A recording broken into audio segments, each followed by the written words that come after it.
Hello friends, मैं कपिल आप सबसे मुखातिब हूँ एक बार फिर से एक नए टॉपिक के साथ, एक नए विषय के साथ। तो फ्रेंड्स, आज मैं इस वीडियो में लेकर आया हूँ रोज़गार पंजीकरण से संबंधित जानकारी।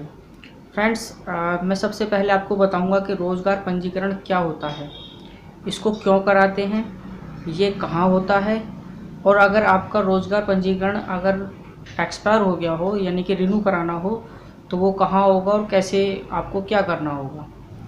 इसके अलावा फ्रेंड्स, अगर आप एक स्टेट में अगर अलग अलग डिस्ट्रिक्ट में हैं, अगर यानी कि आप अगर डिस्ट्रिक्ट आपका स्थायी जो है वो दूसरा है और आप अगर कॉरस्पॉन्डेंस के पत्राचार जो पता होता है वो उस पर आप कहीं और पर रह रहे हों, तो आपको रोज़गार पंजीकरण कराने के लिए आपको क्या करना होगा।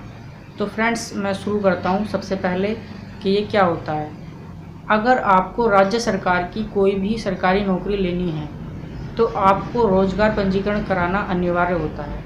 एक तरीके से अगर मैं आसान भाषा में कहूँ तो ये बेरोज़गारी का सर्टिफिकेट होता है। ये क्यों कराना होता है? ये इसीलिए कराना होता है कि अगर आपको राज्य सरकार की कोई भी नौकरी, आपको जॉब की आवश्यकता है और आपको लेनी है, तो आपको अपना जो आपका बायोडाटा होता है, जो आपकी एजुकेशन क्वालिफ़िकेशन होती है, वो रोज़गार कार्यालय में दर्ज करानी होती है, जिससे ये डेटा सरकार के रिकॉर्ड में रहता है कि कितने लोग बेरोज़गार हैं। और जो सरकार जो बेरोज़गारी का जो अपना आंकड़ा देती है वो इसी के माध्यम से देती है। ये डेटा सरकार के रिकॉर्ड में रहता है। फ्रेंड्स, अगर आपको रोज़गार पंजीकरण कराना है और आप फर्स्ट टाइम कराने हैं तो आपको कहाँ करा सकते हैं, या रिन्यू कराना है तो कहाँ करा सकते हैं। हर डिस्ट्रिक्ट में इसके क्षेत्रीय कार्यालय होते हैं, तो आप इसको हर डिस्ट्रिक्ट में एक या दो जगह होते हैं या ज़्यादा भी हो सकते हैं, तो आप इसको वहाँ करा सकते हैं। एम्प्लॉयमेंट एक्सचेंज बोलते हैं इंग्लिश में, और हिंदी में रोज़गार पंजीकरण इसको कहा जाता है। तो आप इसको वहाँ करा सकते हैं। और इसके अलावा फ्रेंड्स, आप इसको जो CSC सेंटर होते हैं, कॉमन सर्विस सेंटर, वहाँ पर भी जिस व्यक्ति ने CSC में ई-डिस्ट्रिक्ट लिया हुआ होगा, वहाँ पर भी आप इसको अपना पंजीकरण करा सकते हैं, और लेकिन वहाँ पर रिन्यू नहीं करा सकते हैं। तो फ्रेंड्स, अगर आपको इसको रिन्यू कराना है तो इसके लिए क्या नियम है। फ्रेंड्स, मैं आपको बताना चाहता हूँ इस वीडियो के माध्यम से, बहुत सारे लोग इसलिए परेशान होते हैं क्योंकि उनका जो रोज़गार पंजीकरण का जो सर्टिफिकेट होता है वो एक्सपायर होने वाला होता है या हो चुका होता है। तो फ्रेंड्स, अगर आपका एक्सपायर हो चुका है, उसको रिन्यू कराना है, तो इसका रिन्यू का एक समय होता है। यानी कि सपोज़ अगर आपका 30 जून को तिथि डली हुई है रिन्यू कराने की, जो आपने 3 साल पहले आपने जो पंजीकरण कराया है, और आपका 30 जून 2020 में अगर एक्सपायर हो रहा है और आपका अभी फ़िलहाल जैसे जुलाई चल रहा है, तो अगर आपका अभी तक आपने नहीं कराया है और आपको ये लगेगा कि वो एक्सपायर हो गया है, उसकी डेट भी निकल चुकी है, तो अब आप क्या करें।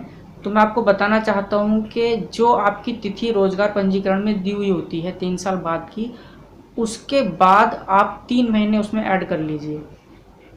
वो 3 महीने आपको एक्स्ट्रा मिलते हैं रिन्यू कराने के लिए।